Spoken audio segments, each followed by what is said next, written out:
Hamas आतंकवादियों ने Gaza पट्टी में लड़ाई रोकने के लिए इजराइल के साथ हुए युद्ध विराम समझौते के तहत उनकी 4 महिला सैनिकों को भीड़ के सामने परेड कराने के बाद रिहा कर दिया। वहीं इजराइल ने अपनी 4 महिला सैनिकों की रिहाई के बदले 200 फलस्तीनी कैदियों को छोड़ दिया है। इनमें 120 ऐसे कैदी हैं जो इजराइल के लोगों पर घातक हमलों के लिए दोषी ठहराए जाने के बाद उम्र कैद की सजा काट रहे थे। लगभग 70 फलस्तीनी कैदियों को मिस्र भेजा गया। मिस्र ने दोनों पक्षों के बीच समझौता कराने में अहम भूमिका निभाई। हालांकि इजराइल ने साफ किया कि वो विस्थापित फिलिस्तीनियों को फिलहाल उत्तरी गाजा में अपने घरों की ओर लौटने की इजाजत नहीं देगा। हमास आतंकवादियों की घेराबंदी में चारों इजरायली महिला सैनिक गाजा सिटी के फिलिस्तीन चौक पर बने मंच पर पहुंची। उन्होंने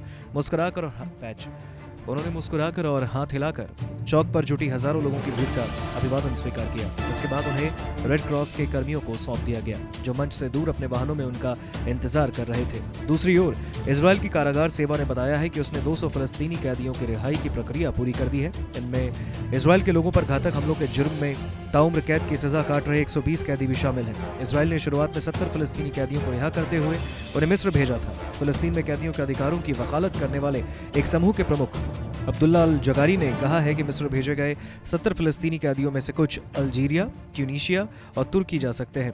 इजरायली सेना ने हमास द्वारा छोड़ी गई चारों महिला सैनिकों करीना एरिएव, डेनिएला गिल्बोआ, नामा लेवी, लिडिया अलबाग के उसके पास पहुंचाने की पुष्टि की है। उसने बताया कि हमास आतंकवादियों ने इन महिला सैनिकों को गाजा पट्टी में हजारों लोगों की भीड़ के सामने परेड कराने के बाद रेड क्रॉस को सौंप दिया है। तेल अवीव के बंधक चौक पर लगाई गई विशाल स्क्रीन पर पूरी घटनाक्रम को दिखाया जा रहा था। इस दौरान वहां जुटी सैकड़ों लोगों की भीड़ ने चारों महिला सैनिकों की रिहाई का जश्न मनाया। बाद में प्रधानमंत्री बेंजामिन नेतन्याहू के कार्यालय ने इजरायली सैन्य अड्डे पर चारों महिला सैनिकों के स्वागत का वीडियो जारी किया।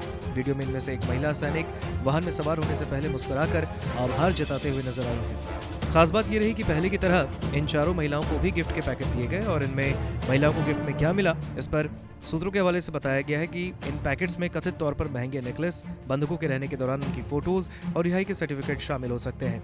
युद्ध विराम समझौते का मकसद गाजा पट्टी में इजराइल और हमास के बीच अब तक के सबसे भीषण और विनाशकारी युद्ध को खत्म करना है। इस पर अमल से क्षेत्र में हवाई हमले रुक गए हैं और मदद सामग्री की निर्बाध आपूर्ति सुनिश्चित हो पा रही है। बीते दिनों युद्ध विराम के प्रभावी होने के बाद हमास आतंकवादियों ने 3 इजरायली बंधकों को रिहा किया, जिसके बदले में इजराइल ने 90 फिलिस्तीन कैदियों को छोड़ा। हमास ने करीना एरिएव, डेनिएला गिल्बोआ, नामा लेवी और लिडिया अलबाग को 7 अक्टूबर 2023 को इजराइल पर बड़े पैमाने पर किए गए हमलों के दौरान बंधक बनाया था। हमास के हमलों के जवाब में इजराइल ने भी गाजा पट्टी पर बड़े पैमाने पर हमले किए, जिससे दोनों पक्षों में युद्ध छिड़ गया।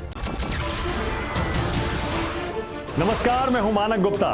अगर आपको हमारा ये वीडियो पसंद आया हो तो इसे लाइक और शेयर जरूर करें और हाँ, हमें सब्सक्राइब और फॉलो करना ना भूलें ताकि आप देश और दुनिया की कोई खबर मिस ना करें। तो जुड़े रहिए हमारे साथ और देखते रहिए न्यूज़ 24।